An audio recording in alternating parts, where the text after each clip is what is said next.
Yo, this is your boy Gallagher, and this is Common Conversations. Yo, so a couple of years ago, no lie, that's a lie. A couple of months ago, or maybe more than a couple of months ago, a good friend of mine called and said, hey, we should do a new podcast. And I said, no. And then she said, I got this great idea. And I said, well, what is it? And she said, we should talk about real stuff. And I was like, I do talk about real stuff. And then she was like, no, we need to get a little bit more specific. And I said, okay, what are we going to do here? And so Missy, who you're going to hear later with Dan, right, who brought in Dan Cannon, is like all things equity and inclusion and restorative justice and bail bond. And did I say that right, Missy? Bail fund? Bail fund. There it is. Bail fund, right? We're going to skip that statement I was about to make. But this is Common Convo, right? And so we're going to launch this new series called The Move Forward, A New Hope. Yes, I'm playing with the New Hope. We're going to have some dope graphics. I also told Missy I would be on my best behavior. So there's no cussing jar in this one. So anyone who's accustomed to listening to any of my other podcasts, I do not promise that I will not say a bad word or a word that is perceived bad by society. But I am going to do my best not to call people like Mike Pence and inbred. I'm going to do my best not to use swear words. But we're going to talk and have real conversations with guests who are local to Louisville, Kentucky, Southern Indiana. And if you're listening and you don't know where or what a Southern Indiana is, some people make the mistake and think Evansville, because Evansville is kind of the most southern west part of Indiana. So we're going to be talking about the more central South. South Central? South Central part. Yeah. South Central Indiana. Everybody wants to be like Compton. Gentrification and all. But yeah, so we're going to be talking about Floyd, Clark County, Harrison, and there may be some sprinkled other counties in the space as it relates to where we are just in the world, just period, right? Just kind of in the world. So you're going to hear Missy jump in here. She actually may even take the lead. But if you're listening and if you're tuning in, we appreciate you. This is the podcast. This is Common Conversations, The Move Forward, The New Hope. Yes. I'm going to have some theme music for that soon. Lightsaber sounds? Oh, that's definitely. Fabulous. Okay, so we're going to add some. Hopefully we don't get sued. We may have to make our own saber sounds, right? I'm happy to do that. Cool. So if you end up being a guest, like if you're listening and you want to be a guest, understand this is just a conversation, right? It's we are all experts in our own right. Is that how we're basing this? So there's nothing in my world that is ever not allowed to be discussed, right? And so we get the privilege of saying I don't know. We get the privilege of saying I'm unsure, and then we get the privilege of having an opinion. So I'm not a journalist. It's not my job to tell you all the time if it's fact. You need to go look that ish up. But I do have an opinion about how things happen. And so our guests are both, I think, pseudo, right? They're going to be experts in spaces, but at the same time, we're going to actually poke at them sometimes so that we can get meat, right? The unknown factor, not the scripted PR document that was written up for them to go out into the world and tell the world to say, oh, this is how it is because, our press agent said so. Mm-hmm. Yeah. Exactly. So Missy, I guess real quick before we jump in here and see, this is what happens when Missy says, Miguel, I need you on this one, or get on this one. I don't need you because she doesn't need me at all. She is super brilliant. But I do want our audience to get to know you a bit. Like, right. Who are you? What do you do? Where do you come from? Yeah. So, hi, friends. My name is Missy. I am my day job during the day. And I say that, but I'm a social worker, so we're never not in our day job, right? I am a program manager of a local child abuse and neglect program in Southern Indiana. And like Miguel mentioned, South Central Indiana. And my passion is, as Miguel mentioned, is talking about equity. Let's talk about inclusion. Let's talk about the world as it is and the world as it can be. I fully believe that if we don't talk about these things, they won't get better, and that there is a better. I think a lot of people in my space would say that optimism could be problematic at times, but there is a better world. There are people doing this all, life and in other places, and they're making the world better for those around them. So that's what this is about. That's bringing people to the table who can tell us what is the story and how can we bring better to our area. I think that a lot of people who we are going to talk to are going to tell us very similar stories in that these these things don't exist here or they can exist better. So we're going to find out how. We're going to find a roadmap forward and give a new hope, as you mentioned. A new hope. Let's get it. And you know, yeah, and it's cool. Like I think in this new world, right? You know, so a couple years, well, I guess it has been a couple years, right? It's been a while. Pandemic, couple years, Breonna Taylor, you know,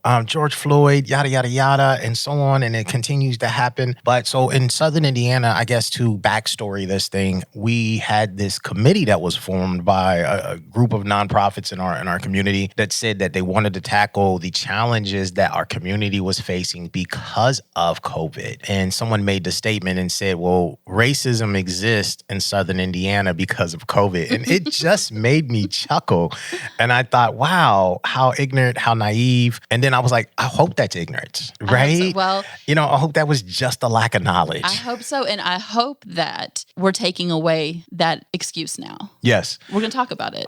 And so on one of those calls, I remember challenging the group of leaders in that space because we kept talking about equity. And, you know, they kept saying, you know, this and that and this and that. And finally I said, you know, I asked the room, what does equity mean to you? And this is a group of leaders. These are our economic development leaders. These are our heads of nonprofit, our heads of charity, our heads of foundation, our heads of social organizations. And none of them could answer the question. And I thought, you know, how awkward or how strange we want to serve a group of people and bring them equity, but yet we have yet to define what that is within our own institutions. And, you know, the bigger question then became, does your institution create equity within itself for its diverse population or its disenfranchised populations? So nonetheless, this is bringing it all forward. And today we have a really cool guest, new to podcasting, I heard, wink, wink. And so we get to embarrass him. We get to pop his cherry. If I get to say that,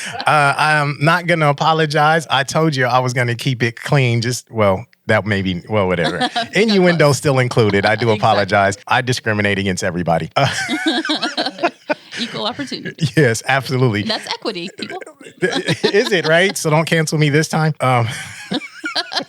I'll behave. So, Missy, so here's a fun part, right? The thing about Common Conversations is that, you know, over the years, we've always had different people. And yes, I'm always the lead host, but I'm not always the lead host. So Missy is actually going to lead us along this journey. And so she has the keys to the vehicle, which means that at some point in time, she gets to look at me and be like, shut up, it's my turn. And we haven't learned how to do that quietly yet. No. He'd be like, he's telling me to talk now. Okay. Well, friends, we are excited. Again, we're so excited that you're with us. We're excited that you're giving us some half an hour to an hour of your time today to talk about how we make this world better and how we make this area better. If we live here, we're invested, what can we do? And to that end, we have Eric Jordan with us today. Eric is the Diversity and Inclusion Strategies Manager with a local Chamber of Commerce. That's a lot of words, Eric. Yes, it is. Eric, tell us about yourself. Yes, so I'm Dr. Eric Jordan. I was born and raised in Louisville, Kentucky. I've lived here my entire life, and I have been doing DE&I work for almost a decade now. I have been doing DE&I work in academia for I would say 4 or 5 or so years, you know, focusing a lot on how to hire and retain diverse faculty, and then how to encourage and give support to those faculty to then go out and interact with a diverse group of students. So how do you hire and retain diverse faculty, but then how do you enroll and retain a diverse student body? So that's certainly what I did when I first got into the DE&I space. I did a lot of DE&I research. I helped set up a lot of different workshops and things of that nature, just trying to get my foot in the door. And then in the year 2021, I was hired at the Chamber of Commerce, and I, have the job title that you read. It is a mouthful. Mm-hmm. The Diversity and Inclusion Strategies Manager, where I do pretty much all things DE&I, from planning to strategy to building workshops to analyzing policy and things of that nature to make sure that, that our business community is as equitable as it can be. So Eric, let's back up just a second to talk about what a Chamber of Commerce is. What is its function? What does it do? Mm-hmm. So a Chamber of Commerce is actually something that's very common in pretty much every city. A Chamber of Commerce is like an ambassador for business locally. So a chamber will advocate for business policy. It will work with other businesses to help them grow. It works in the interest of a business scene. And so where I come in is I, work with the chamber to work with other businesses to, broaden their DE&I programs and policy, and to bring equity to those spaces. Okay. So let's. So one of the questions that we had early on was: it sounds like that's a new position within the chamber is DEI specialty. Why now? Yeah, so I get that question a lot. Like, why now? And my kind of corny answer is, well, there's never a better time than now, right? Like, not wrong, you know what I mean? But I think that the real reason is because there's this hunger for it. I mean, there's always been a hunger for it, but it's a lot more mainstream now. It's a massive community hunger now, especially after Breonna Taylor's murder. And Louisville was the big impetus for a lot of businesses coming together and saying, enough is enough. Like, we need to start addressing issues, and we need to start dealing with, systemic racism, state-sanctioned violence. I mean, all these things that plague our community and communities all over the nation. So, it's a lot of that was just this like really big eye-opening, like out in your face instance of racially motivated violence. And our business community came together and said, well, how can we deal with that? What role can we take in making sure that those kind of things don't happen again? So I'm curious in this space, right? So chambers across the country are in this, they're doing this thing. They've always been in diversity. We've always been in inclusion. And their primary focus is the interest of business, right? Business in a community. So why now? Like, literally, why now? Like, what all of a sudden is the interest in growing Black-owned or brown-owned businesses? Like, where's the, and what are the goals behind it? Like, are there real set-aside, I hate that word set-aside, but we're going to use it for today. Sure. But have they really put tactics, objectives, and goals behind creating an equitable playing field and an equal playing field at that, right? Or is it just a trend, right? It's a big hunger trend because we're watching larger white organizations take losses that they hadn't had previously, that they're having now, and we know that is directly related to, right? Where I guess Fed Bank has come out and said things, economists have come out and said directly racism is destroying the fabric of our capitalistic opportunities. Why now? Well, I can say that the chamber that I'm a part of, we are definitely trying to put in place very, intentional tactics and structure to make sure that we work with other companies to make sure that they are also doing the same thing. So that's what I'll say about my employer. But what I'll say about other companies, I think that what you bring up is a good point. There are certainly companies that I feel like get into the DE&I space and really want to engage with it now for more selfish reasons. Like I was saying earlier, there are some companies that want to launder their reputation through it, that see DE&I as a way to escape their own history or their own, past with racism.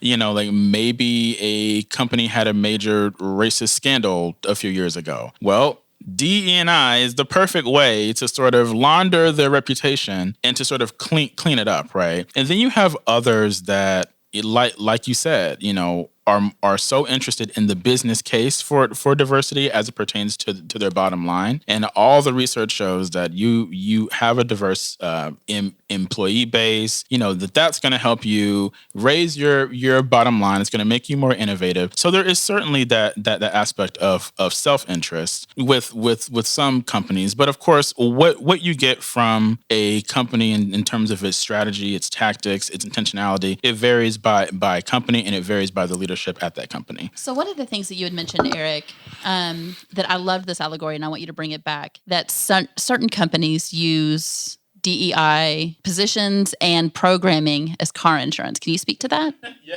so that's an allegory that I think is very appropriate for how a lot of companies handle DE&I, that a lot of companies will just see DE&I as something that they have to take on very begrudgingly, right? It's like, well, we have to have this so that we don't get canceled, or so that people don't beat us up on Twitter, or Facebook, or wherever. And so a lot of companies see DE&I and treat it as a sort of like a box check, right? So, all right, so we hire the token minorities to do the work, check.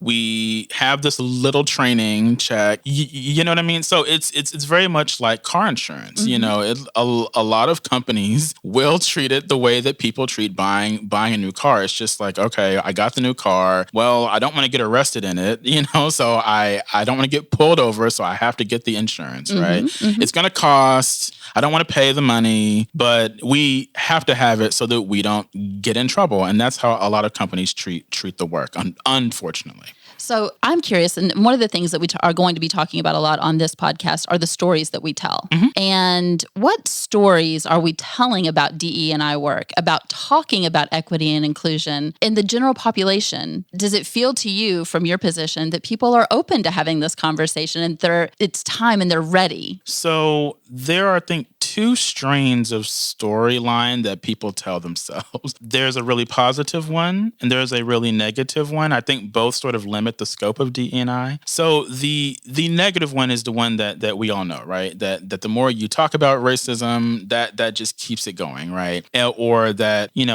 that if you bring up all of these issues, then you have to be the racist, right? Clearly, you're the racist, mm-hmm. Missy. I am.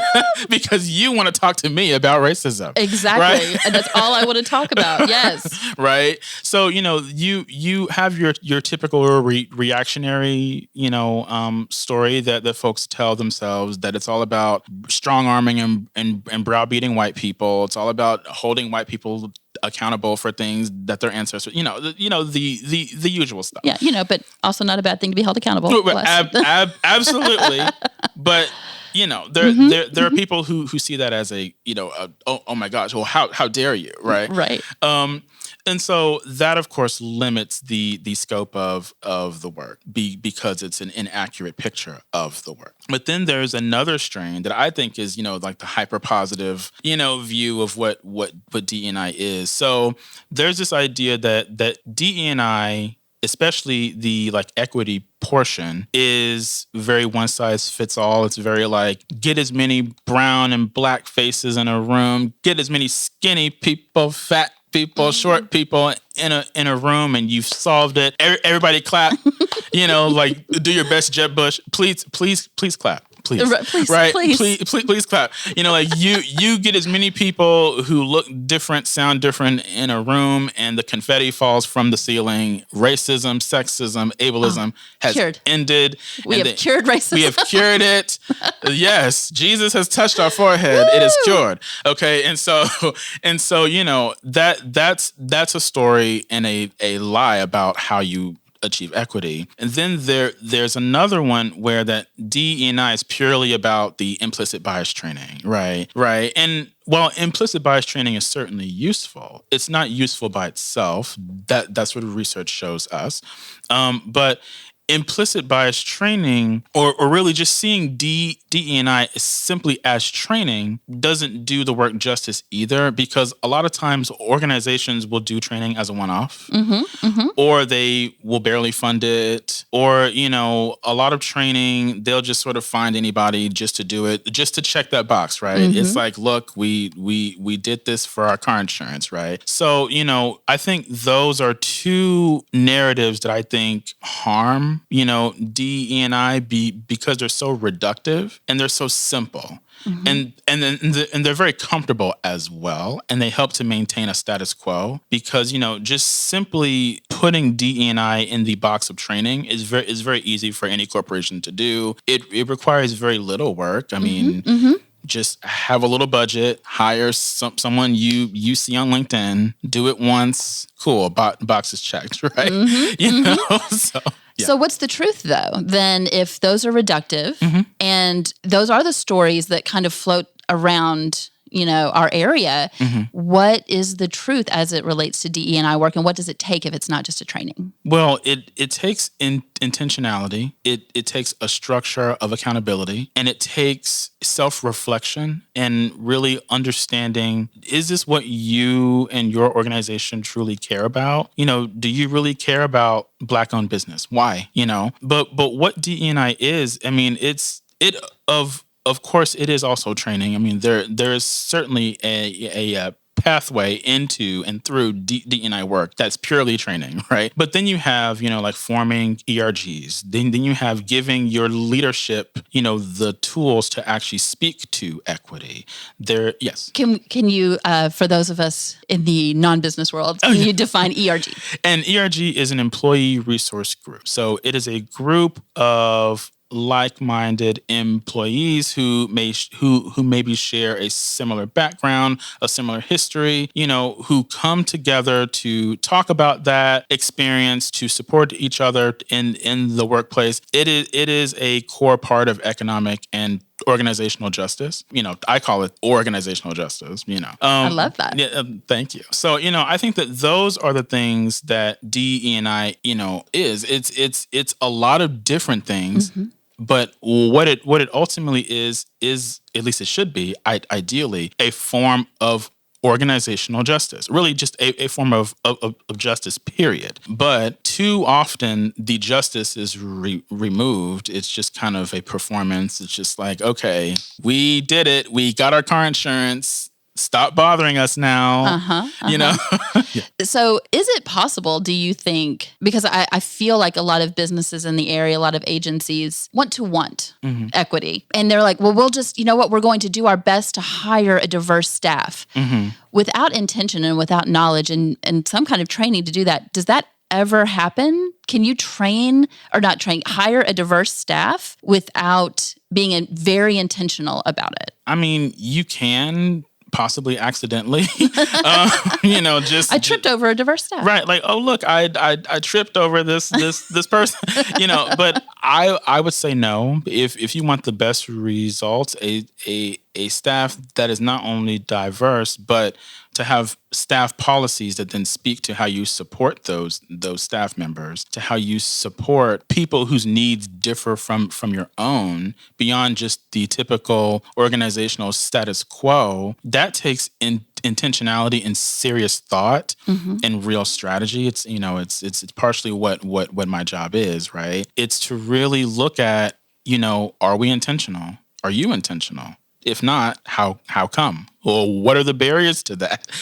You know, and sometimes we find that the barriers to intentionality is the status quo, right? Or this desire to be comfortable, you know, that I think really dampens the intentionality piece. Can you speak to what are the benefits to hiring a diverse staff and to being more equitable and inclusive in your workplace? Sure. So hiring a diverse staff has all these different benefits that research shows us.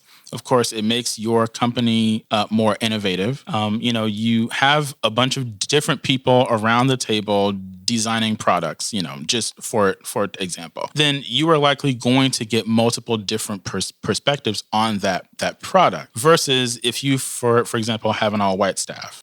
You might have a product that only works if it scans white skin. Right, which we've seen numerous examples of, you know what I mean? But if you have a diverse staff, then you can make sure that those problems don't arise, at least, you know, in theory. So not only are you more innovative, but you also have better problem solving because, again, you have a lot of different people who come from a different background. They do different things. They can sort of see problems from different angles. And that you know, those things help make your business stronger, better, smarter, faster, more modern. Okay. So on top of the fact that, you know, having a diverse business, having one that focuses on equity also keeps you from getting beat up on social media. I mean, a lot of people are looking. The streets are talking.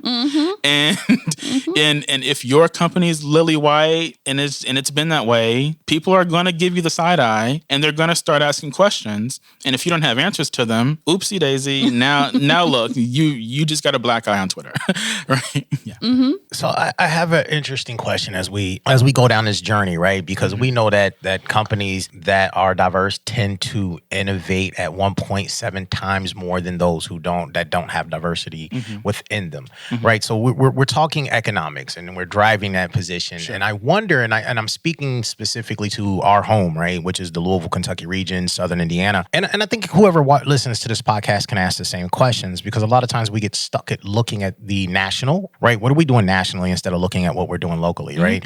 And so when we talk about economic spend from governments or large business in those sectors of economically challenged small businesses, so specifically Black and brown and white women, right? But Black and brown as a whole, when we talk about intentionality, and I don't know if your organization does this, which would be interesting to see, but are you seeing in the DE&I space locally where there are intentional goals to be set upon to create real contractual opportunities above and beyond the standard systemic way we've been doing it? And a lot of that is through minority certification. We can get on that if you want to. Sure. Are you seeing anything different in that sense? And I guess even adding to that, I know this is a long question, right? But what is intentionality, right? I mean, what's the meat behind intentionality? Like, I've heard a lot of people say some wild shit in the last couple of weeks, right? Equity. And then when you ask them, define it. Huh? You know what I mean? Yeah.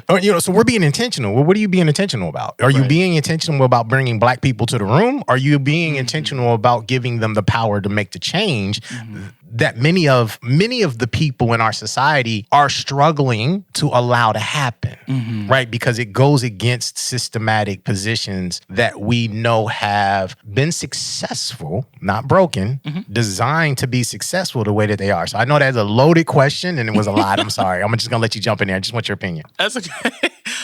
So where do I start? So I know that the chamber that I'm a part of, we certainly do try to be innovative in getting those contractual opportunities out there. We actually just started a supplier diversity event that we held at this point maybe a month or so ago, where we are very specific and very intentional about connecting small, I would say primarily Black-owned businesses to larger companies that they would usually not have as much access to for whatever barrier or whatever reason. And we do that because, one, the community wants it. You know, folks tell us that it's something that they certainly want. Two, it's a way to help build businesses beyond just asking them to get certified, and then you go and talk to a company and hope all works out, right? So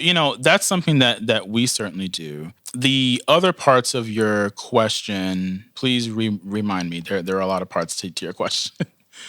It was a layer cake, and I just thought of it, so I don't know if I can go back and be like, oh, by the way, I said this. Yeah. What's the intention? I guess, and to sum it up, what's the intentionality? What are the goals? What are the objectives in the words that we're hearing DE&I people in these spaces say we're being intentional? What's the measure? Intentionality is purposeful. It is direct.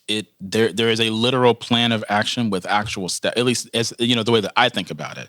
Actual goals, an actual plan. Like if you see a company that has like a strategic plan for diversity, then I would say that company is taking strides to be intentional. They have a roadmap for what they are trying to do. They have metrics in place for what they're trying to do, ideally, and they are going to follow that roadmap in the hopes of achieving those metric goals. And that, to me, is an example of intentionality, at least in a workplace.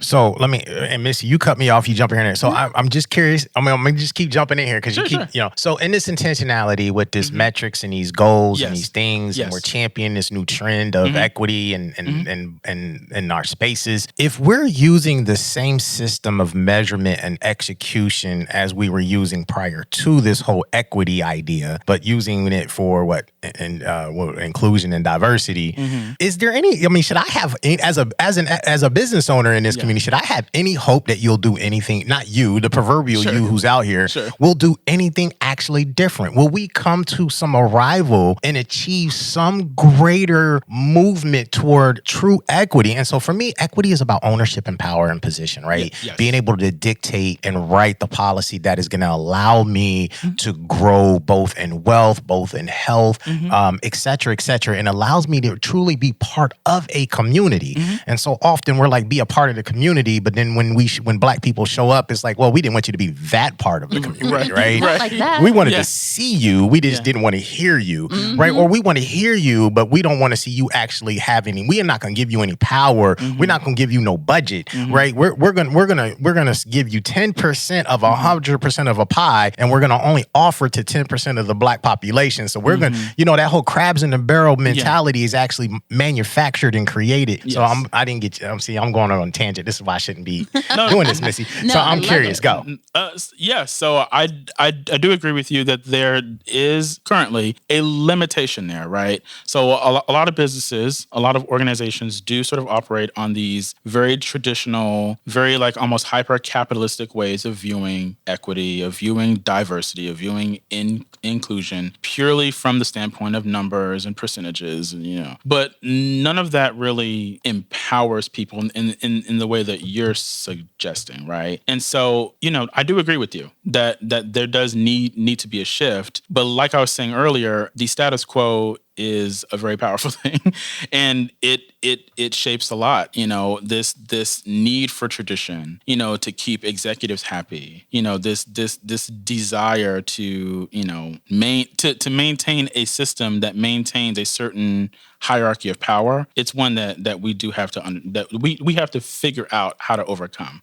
So I guess that was my question is like, let's talk about power dynamics. Yeah. And how do we bring equity knowing and understanding that means somebody who holds power at the top has to give that up? Yeah. So how could you speak to that person about, what it means to bring equity, that it's going to cost them something really tangible? What is that? It's a challenge. It is not easy to wrest power from the hands of the powerful, because that requires a lot of self-reflection on the part of the powerful and a lot of humility. A lot of powerful people just don't have that, True. And people, it's something that I'm still trying to understand. It's something that I'm still trying to navigate myself.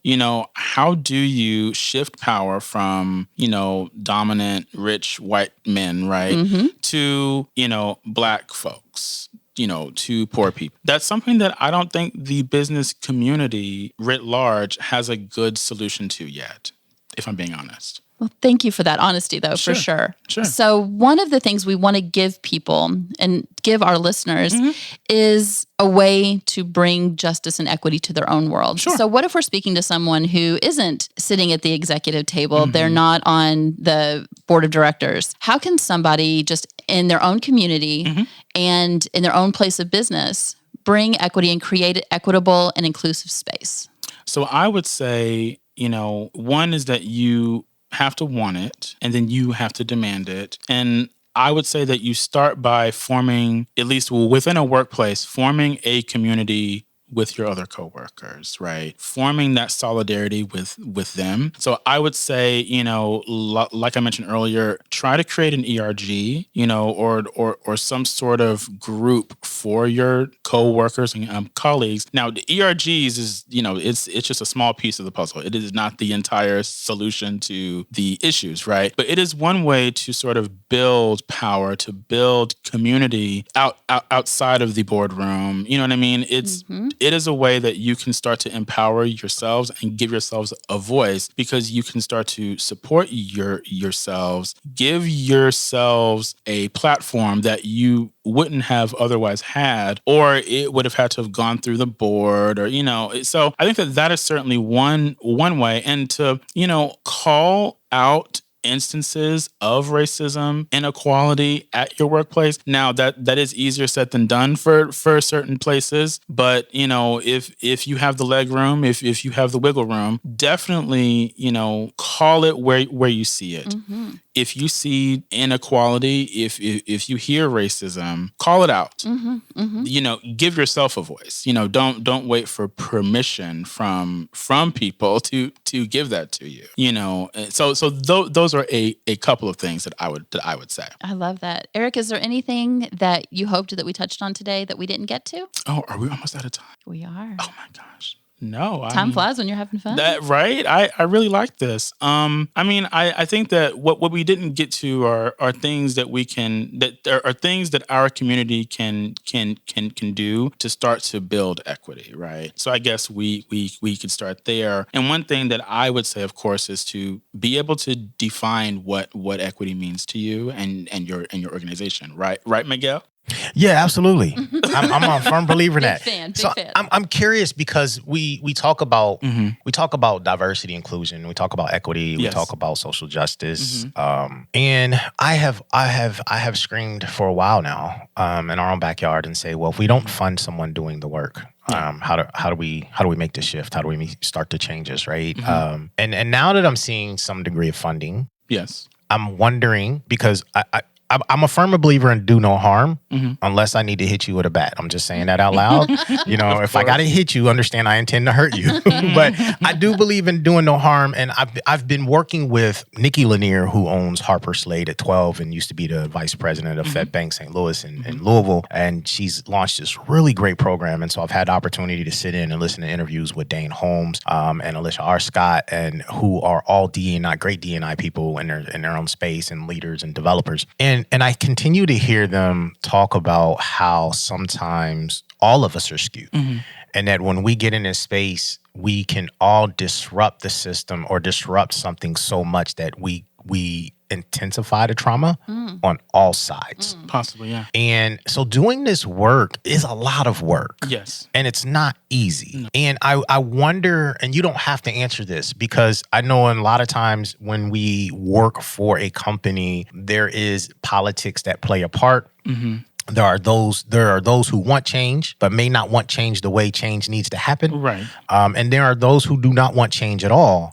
But I do wonder, how do we get into the work and challenge our own personal ecosystems, right, to really begin to shift? And I'm going to pick on GLI. I'm going to pick on 1SI because I don't know. And if they're listening, this is a great opportunity to share with our community what you are or are not doing. But have they started doing organizational equity change within the organization before they went outside? Yeah. Right. And said, we're going to change the outside world, but we're not going to change our inside world. We're not going to change our culture. Right. We're going to keep the same people who believe the same systems. And I'm a firm believer that just because you're Black doesn't mean you want equity for Black people. Correct. Yeah. And just because you're Hispanic or Latino or you're a woman, and white women and Black women definitely sit in different spaces sometimes, so we still have this imbalance, I guess, if we would. But how do we, so as we get out here and we start doing this work, how do we do it without causing further harm? Or is that possible? That's a good question.